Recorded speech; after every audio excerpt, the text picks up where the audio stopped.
when science tried to understand how life works, we first look at the nature of evolution, because this is what causes change from the animals. And so if we understand evolution, then we can understand how cells work. Well, people think Charles Darwin was the first theory of evolution. This is not true.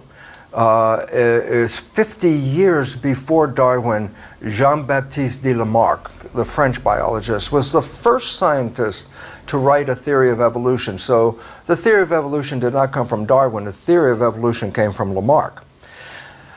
But Lamarck had a problem because he was able to create the science when Napoleon beat the aristocrats and the king, and that's when the average people, and Lamarck was like, he was upper class, but a very poor upper class. And Napoleon raised him to the top of the Royal Society in France. And in that position, that's when Lamarck wrote about the evolution. But when Napoleon lost, then the church and the aristocrats came back and they wanted to squash Lamarck. So they made fun of Lamarck, and they distorted what his theory was. And then 50 years later, Darwin comes up with a theory. And in fact, even Darwin did not come up with a theory. It was another gentleman by the name of Alfred Russel Wallace. He was the original writer of the theory that Darwin then put his name on it, because Alfred Russel Wallace sent Darwin a final paper, a manuscript, and said, here's a theory of evolution. If you think this is good, would you give it to the Royal Society? And Darwin had an emotional breakdown because Darwin was going to be the upper class noble person who was going to provide a theory, and Alfred Russel Wallace was commoner. And in England, the upper class and the lower class, they don't mix. And so the idea of a theory from someone from the lower class didn't go well. So Darwin's name went first because he was upper class. But it really comes from Alfred Russel Wallace, the theory. And it's a theory based on two steps. First, there's an alteration of heredity, a mutation that changes the offspring. So like when two dogs mate, they make a litter of puppies.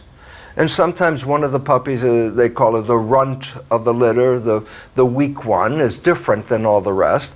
It has something changed. It's a different genetics. And the idea was, what if you take a runt and mate it with another runt? Then you get a whole different line of animals. So this was the idea. First in evolution is a change in heredity, and then the second part is competition, meaning, did this change make you more powerful, or did the change in your genetics make you weaker? If it made you more powerful, then those genes will be passed on to a future generation. But if the genes made you weaker, then the animals would die out and the gene would not go anywhere. So two steps. First, random mutation. Second step, what's called natural selection, competition for power. We built our civilization on this belief that life is a struggle. That's they used to shorten Darwin's theory and say life is a struggle, a competition for fitness with survival of the fittest.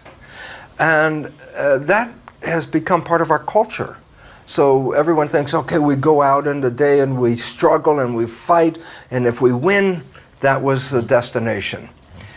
This is unfortunately not just wrong, but it is one of the biggest problems in the world because it supports aggression, it supports war. It says war, yeah, one side fights the other, who's more powerful, the winner. And this is completely wrong. If we understand, we came from, like in a biblical sense, we came from a garden, okay? And today we're destroying the garden. This is a big problem for humans right now. But if you go back and you say, is the garden a battleground of competition? I say, no. A garden is cooperation. And this is what science in the recent last few years has recognized. Evolution is not based on competition. It's based on cooperation. And this is what the world has to learn right now. And interestingly, Lamarck's theory is the more accurate theory today than is Darwinian theory. Because Lamarck said, It's based on the harmony of nature, and organisms live in harmony with each other, that the organisms fit the environment. A polar bear is not in Africa, it's in the Antarctica or Arctic. An orchid is not in the Arctic, it's down here. So every organism fits an environment. And this is what we have to learn. We have to learn how to become more fitting in the environment, not destroying the environment because we have some belief that we control nature. We are dominant. It's like, no, we are part of nature.